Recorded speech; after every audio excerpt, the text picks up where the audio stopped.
in a public display of growing rifts within the Congress party. Now, media and publicity head Pawan Khera has reposted senior Congress leader Udit Raj's super spokesperson for the BJP jibe at Shashi Tharoor, and reacting to the Thiruvananthapuram MP's remarks in Panama. Udit Raj, in a social media post, wrote, and I quote, "Congress MP Shashi Tharoor is the super spokesperson of the BJP, and what the BJP leaders are not saying, speaking in favor of PM Modi and the government, Shashi Tharoor is doing. Does he even know what the earlier governments used to do?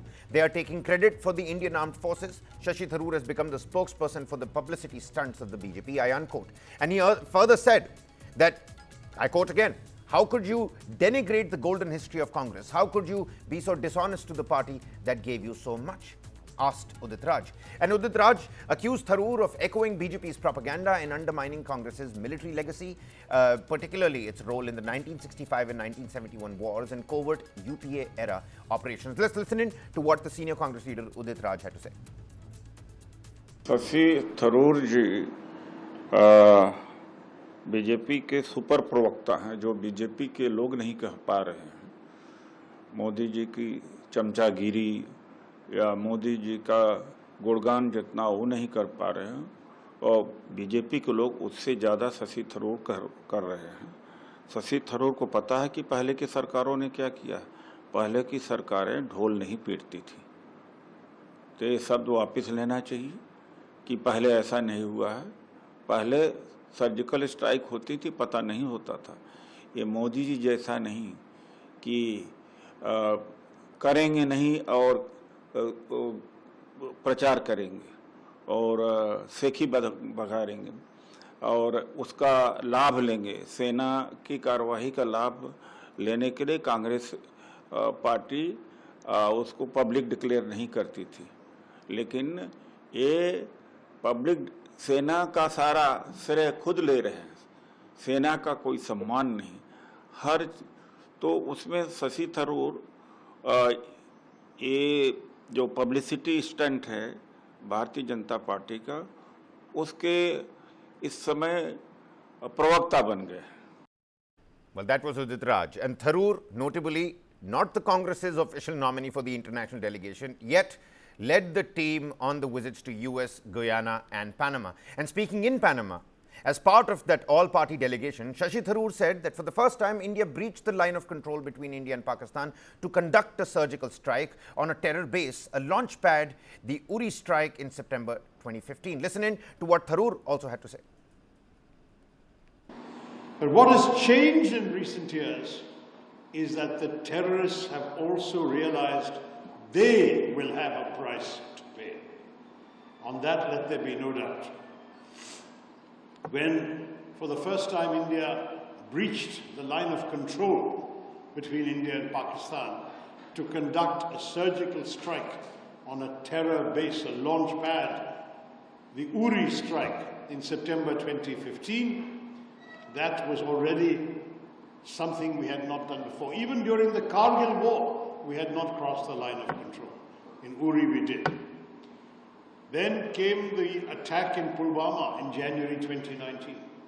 This time we crossed not only the line of control, we crossed the international border and we struck a terrorist headquarters in Balakot. This time we have gone beyond both of those. We have not only gone beyond the line of control and the international border, we have struck at the Punjabi heartland of Pakistan by hitting terror bases, training centers, terror headquarters in 9 places. To put these developments into context, News9's Deputy Managing Editor Karthikeya Sharma joins us live here on the broadcast. Karthikeya, with Pawan Khera now backing Udit Raj's remarks, this latest episode has once again exposed the deep internal fault lines within the Congress party, and this at a time when the party is trying to project unity on the global stage. Help us decode this under the political prism. I think the dynamics are internal. Shashi Tharoor has fallen out with the Gandhis.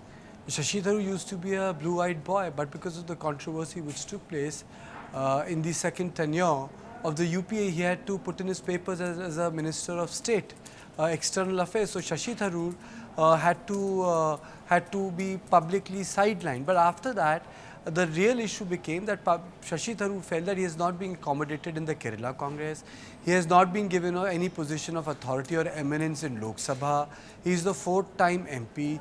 He was not again considered for any important position in Lok Sabha this time, whereas other junior MPs went on to take on important position. In fact, if you look at it, Shashi Tharoor, keeping in mind his caliber and stature and his experience prior to being a politician, he has not been accommodated. And it is because of the group, that G26 group that was formed, in which a lot of leaders, including Bhupen Singh Hooda, P. Chidambaram, Anand Sharma, Shashi Tharoor, I can just go on and go on, they held parallel meetings. And they felt that the reforms are needed in the Congress.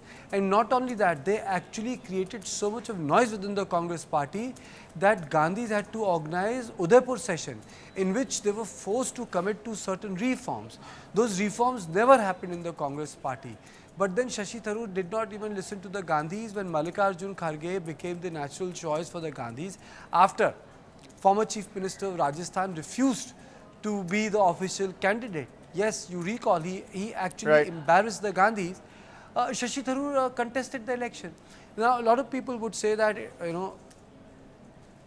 it's karma, you took on the leaders of your party, that's what you get. But then I think it's bad optics. Shashi Tharoor controversy could have been very easily avoided. There are elections in Kerala, and if Shashi Tharoor becomes active against Congress, it's not going to be helpful to the Congress party, where CPM is trying to consolidate and BJP wants to expand its vote base. So Congress can come between the pincer motion of both the parties. The Congress right now is an advantage in Kerala, but Shashi Tharoor factor can wreck them, because Congress needs to cultivate an urban image. And if Shashi Tharoor dents that image, it will be very, very difficult for Rahul Gandhi for some time to again get the momentum back, because already Congress has lost the momentum despite getting 99 seats in Lok Sabha, becoming leader of opposition. They lost Haryana, they lost Maharashtra, they lost the momentum completely. Now, even after Operation Sidhu, Congress has not been able to position itself as a nationalist party. They have also lost that traction. So if they continue to attack Shashi Tharoor like that, this squabble is not going to help them. So Congress would need to recalibrate, because in politics there's nothing called fair, right, incorrect, or a wrong thing. It's about whether you make it or don't. In this issue, Congress is not making it by attacking or by letting its former MP attack Shashi Tharoor. But then, Karthike, how does one look at it? Because Pawan Khera has also endorsed Udit Raj's statement. What must be going in the minds of the top Gandhi leadership right now? Because one also has to understand what side they're going to pivot to. You see, Pawan Khera could have avoided it. If Pawan Khera wouldn't have retweeted Udit Raj's tweet, it would have been like, chalo theek hai. This is like one silent messaging from one former MP, and Udit Raj has, he has spoken against Shashi Tharoor, must be reflecting the larger view of the party. So it's like a subtle way, no, if I may not use the word subtle, but it's a way in which a MP has spoken, but not the party. But by Pawan Khera retweeting it, it's like party endorsing it. So I think that is slightly problematic, because the mission on which Shashi Tharoor is very, very important. He is defending India, he is not defending Congress party or Bharatiya Janata Party. So you might end up looking very poor in front of the electorate. So political parties should never undermine how you are perceived in front of the electorate. You have the right to take position, you have the right to straighten up your MPs, you have the right to straighten up political rivals within your party, but it has to be done in a way so that it doesn't rile up public opinion against you. I think that's where the Congress is getting wrong. Shashi Tharoor has a potential as a politician in both Kerala and nationally. If they lose Shashi Tharoor, it would be tragic for Congress party, because they don't have very suave faces which they had in 2004 and 9.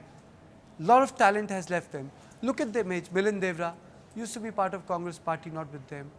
Jitin Prasad, RPN Singh. I can just go on and go on and go on.